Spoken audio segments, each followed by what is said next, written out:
बिहार का दानापुर गांव। मुखिया की बेटी कमलेश्वरी की हल्दी की रस्म चल रही थी। कमलेश्वरी अपने माता पिता की इकलौती बेटी थी। बहुत लाड प्यार से पाला था उसे मुखिया ने। बेटी बड़े घर में जाकर राज करे, यही इच्छा मन में दबाकर वो अपनी बेटी के रिश्ते की बात एक बहुत बड़े घराने में चलाता है। कमला की सुंदरता पर मोहित होकर किसी जमाने में जमींदार रहे अखिलेश बाबू अपने बेटे कुलदीप के लिए कमला को पसंद कर लेते हैं। फुलवा, ये ले, ये हल्दी उपटन और पानी बेटिया के ससुराल से आया है। जल्दी से इसे हल्दी में मिला, फिर रस्म शुरू करते हैं। काकी की बात सुनकर कमलेश्वरी की माँ फुलवा जाकर बिटिया के ससुराल से आई शगुन की हल्दी घोल कर ले आती है। चारों ओर चहल पहल थी। ढोलक की थाप पर औरतें मंगल गीत गा रही थी। जैसे ही हल्दी की रस्म शुरू होती है, कमलेश्वरी जोर जोर से चीखने लगती है। ये क्या लगा दिया मेरे पूरे बदन में? ऐसा लग रहा है जैसे किसी ने खाल खींच ली हो। बहुत दर्द हो रहा है माँ। कमलेश्वरी के जोर जोर से चिल्लाने पर उसको हल्दी लगा रही औरतें उसे ले जाकर पानी से उसका सारा शरीर धोने लगती हैं। हाय राम, ये क्या हो गया मेरी बिटिया को? ऐसा लगता है जैसे किसी ने कांच पीसकर हल्दी में मिला दिया हो, लेकिन कौन करेगा ऐसा काम? कमलेश्वरी के बदन पर जहां जहां हल्दी रगड़ी गई थी, वहां पर लाल धब्बे हो गए थे। दर्द से दुल्हन बुरी तरह छटपटा रही थी और उसकी माँ और बड़ी माँ उसके घावों पर मलहम लगा रही थी। छोटी, मुझे तो ये कोई सामान्य घटना लगती है। अरे घर में बाहर का है कौन? ऐसे कौन बिटिया की हल्दी में कांच मिला गया? कोई छोटी मोटी बात है क्या? अरे वो तो शुक्र है कि मुंह पर नहीं लगाया था, वरना पूरा चेहरा बिगड़ जाता बेचारी का। मेरा तो दिमाग ही काम नहीं कर रहा है जीजी। कौन हमारी कमला से जलेगा? इसने क्या बिगाड़ा है किसी का? शादी ब्याह का माहौल था। दोनों देवरानी जेठानी वैसे तो इस घटना से अंदर तक डर गई थी, लेकिन फिर भी इस समय कुछ भी सोचने के लिए उनके पास ज्यादा समय नहीं था। 2 दिन में कमला की शादी थी।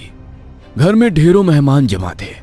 उनके खाने पीने की व्यवस्था करने के अलावा दोनों देवरानी जेठानी को तमाम रस्में पूरी करनी थी।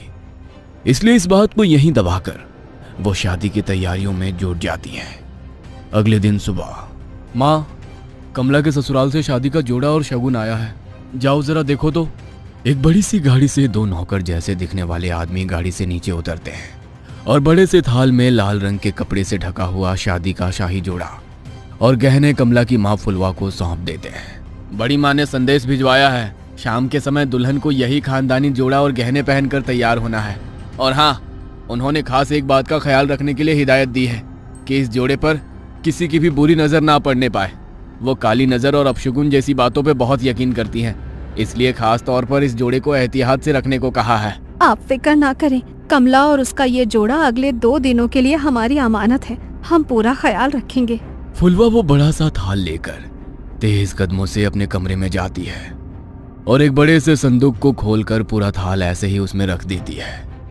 पूरा दिन शादी का भाग दौड़ में बिताने के कारण फुलवा को याद ही नहीं था कि उसने कमला को उसके ससुराल से आया जोड़ा दिखाया ही नहीं है। अगले दिन दोपहर 4 बजे, फुलवा, अरे कमला को तैयार करने का समय हो गया है। इसके ससुराल से जोड़ा आया था ना, कहाँ रखवाई हो? जाओ ले आओ। चूड़ी पहनाकर हम शगुन कर देते हैं, उसके बाद इसकी सहेलियां मिलकर उसको सजा देंगी। मेरे तो ध्यान से ही उतर गया है जीजी। एक बार खोलकर देखा भी नहीं मैंने कि उन्होंने क्या क्या सामान भिजवाया है। फुलवा तेजी से पल्लू अपनी कमर में खोसते हुए अपने कमरे में जाती है और संदूक खोलकर वो थाल लेकर सीधा कमला के कमरे में पहुंचती है। ए छोटी, ये क्या भिजवाया है इसके ससुराल वालों ने? अरे दिमाग तो ठिकाने पर है। ये लाल रंग के शगुन के जोड़े के साथ काले रंग की चूड़ियां कौन भिजवाता है? अरे ये तो अपशगुन होता है। कहने को तो इतने बड़े लोग हैं, लेकिन क्या यही समझदारी है इन ऊंची हवेली वालों की? अरे नई दुल्हन को काली चूड़ियां कौन पहनाता है भला? हाँ जीजी, ये सब मैं क्या जानूं। अब इसके ससुराल से आया है तो मैंने तो ऐसे का ऐसा ही उठाकर संदूक में बंद कर दिया था जीजी।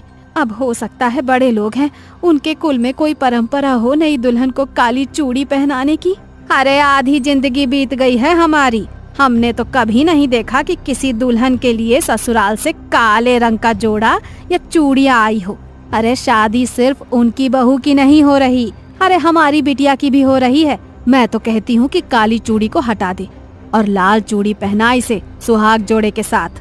अरे नहीं जीजी, वो जो नौकर आए थे ना इस जोड़े के साथ, वो खास तौर पर कह गए थे कि छोटी बहू जी को यही जोड़ा पहनाकर तैयार करना है। कमला की माँ की बात सुनकर उसकी जेठानी कमला के हाथों में वही काली चूड़ियां पहना देती है। कमला के ससुराल से आया हुआ लहंगा बहुत ही शानदार था। लहंगे को देखकर ऐसा लगता था जैसे किसी रानी महारानी की पोशाक हो। जैसे ही कमला की सहेलियां दुपट्टा कमला को पहनाने लगती हैं, तभी एक सहेली जोर से चीखती है और वो 2 कदम पीछे हट जाती है। क्या हुआ मीना, तू चिल्लाई क्यों? ये देख, तेरे दुपट्टे का एक कोना गायब है। ऐसा कौन करता है? इस तरह का कटा फटा लहंगा दुल्हन को कौन भिजवाता है? कमला की सहेली की चीख सुनकर फुलवा एक बार फिर दौड़ते हुए बेटी कमला के कमरे में आती है और जैसे ही वो दुपट्टे का कटा हुआ कोना देखती है, अपना माथा पकड़ लेती है। हाय राम, ये क्या अपशगुन हुए जा रहे हैं? मुझे तो समझ ही नहीं आ रहा।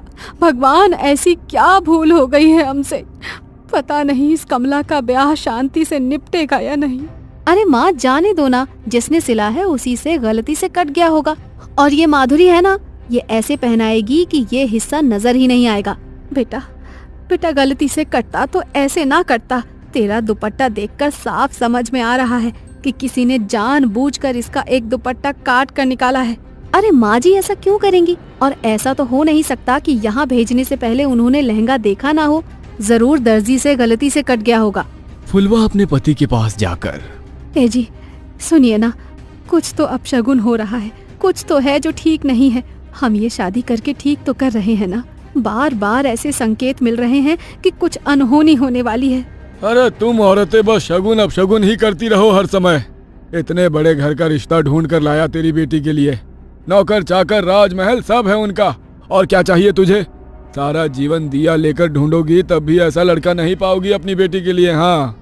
पति की गुस्से से भरी आवाज सुनकर फुलवा चुपचाप जाकर मंडप सजाने लगती है। जयमाल के लिए पूरी तैयारियां हो चुकी थी।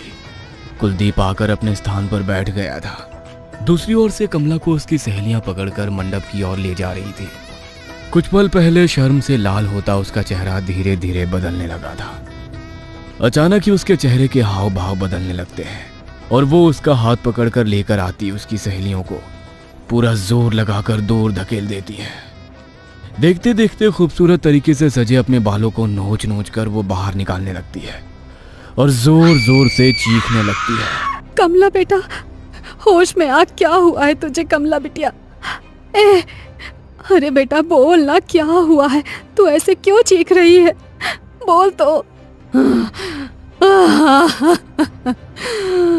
मुझे बहुत दर्द हो रहा है माँ, कुछ है मेरे बालों में, कुछ है इसमें। बेटी के इतना कहते ही उसकी माँ और बड़ी माँ तेजी से उसके बालों को खोलकर कुछ देखने लगती हैं। तभी बालों का एक बहुत बड़ा सा गुच्छा जमीन पर गिरता है, जिसे देखकर फुलवा की चीख निकल जाती है।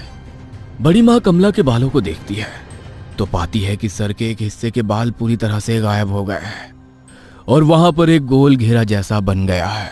अरे ये कैसे हो सकता है? अरे ऐसे कैसे अपने बाल टूटकर जमीन पर गिर पड़ते हैं? किसी की काली नजर लगी है हमारी बच्ची की खुशियों को। अरे इतनी सारी बातें एक साथ होना कोई संयोग नहीं हो सकता। कमला अभी भी घबराकर अपनी माँ के गले लगी हुई थी और जोर जोर से रो रही थी। फुलवा, बिटिया को ले जाओ और जाकर इसका हुलिया ठीक करो और फिर से जयमाल के लिए लेकर आओ। समय निकला जा रहा है, दामाद जी इंतजार कर रहे हैं। पता नहीं, लगता है आज का मुहूर्त ही गलत है। आप बिल्कुल भी फिक्र मत करिए बहन जी। कमला अब सिर्फ आपकी जिम्मेदारी नहीं है, वो हमारे घर की बहू भी है। मैं समझ सकती हूँ कि उसके ऊपर इस घटना का कितना बुरा प्रभाव पड़ा है। हमसे जो संभव हो सकेगा हम वो सब करेंगे, लेकिन फिलहाल मुहूर्त निकला जा रहा है। शुभ मुहूर्त पर शुभ काल कर लेते हैं। बाकी बिटिया की मानसिक स्थिति का हम हवेली में पूरा ख्याल रखेंगे। और हाँ, बात को ऐसे ही जाने नहीं देंगे, आप बेफिक्र रहिए। अपनी सास शशि की बातें सुनकर कमला थोड़ी शांत हो गई थी। ब्याह का सारा उत्साह छू हो गया था और बुझमन से ही कमला मुरझाए चेहरे और बिखरे बालों में ही कुलदीप के गले में माला डाल देती है। फेरों के बाद 1 मिनट ठहरे बहन जी, क्या काले रंग की चूड़ियां बेटी को पहनाने की आपके यहाँ कोई रस्म है क्या? अरे नहीं, उल्टा हमारे यहाँ तो बहुत अपशगुन मानते हैं, लेकिन आपने भिजवाई तो हमने मजबूरन पहना दी। हमें लगा नहीं पहनाएंगे तो शायद आपको बुरा लगेगा। क्या बात कर रही हैं आप? हम बहू के लिए काली चूड़ियां क्यों भिजवाने लगे भला? जरूर आपको कोई गलतफहमी हुई है। मतलब आपने कमला के लिए ये काली चूड़ियां नहीं भेजी थी? हरगिज नहीं, हमने तो लाल रंग का राजस्थानी चूड़ा भेजा था, खास तौर पर मंगवाया था बहू के लिए। सारी घटनाएं एक बहुत बड़ी अनहोनी की ओर इशारा कर रही थी। आपके घर पर ही लगता है किसी ने कोई काला जादू किया है, तभी तो आपके घर में रखे सामान पर ये सब हुआ। मुझे लगता है कि कमला की भलाई इसी में है कि वो जल्द से जल्द घर से दूर चली जाए। तुम ठहरो छोटी, मैं जरा पहले बिटिया की नजर उतार देती हूँ, उसके बाद कमला की विदाई करेंगे। बड़ी माँ दौड़ कर जाती है और कुछ सामान अपनी मुट्ठी में लेकर कमला के पास आ जाती है। मनी मन मंत्र बुदबुदाते हुए वो 5 बार कमला के ऊपर से मुट्ठी में लिया हुआ वो सामान उतारती है और आखिरी बार जैसे ही वो कमला के सिर पर से नजर उतारने के बाद उसके माथे को छूती है, उसे एक जोरदार झटका लगता है और वो उछलकर दूर जा गिरती है। ये सब देखकर सभी लोग स्तब्ध थे, जुबान जैसे हलक में अटक गई थी। समझ ही नहीं आता कि आखिर हो क्या रहा है वहाँ। कमला बेटा, तुम ठीक तो हो ना? अच्छा हमें बताओ, अभी तुम कैसा महसूस कर रही हो? ठीक हूँ मैं माँ जी। चिंता मत करो, उनका पैर फिसल गया होगा इसीलिए गिर पड़ी। अपने मन में कोई वहम मत लाओ।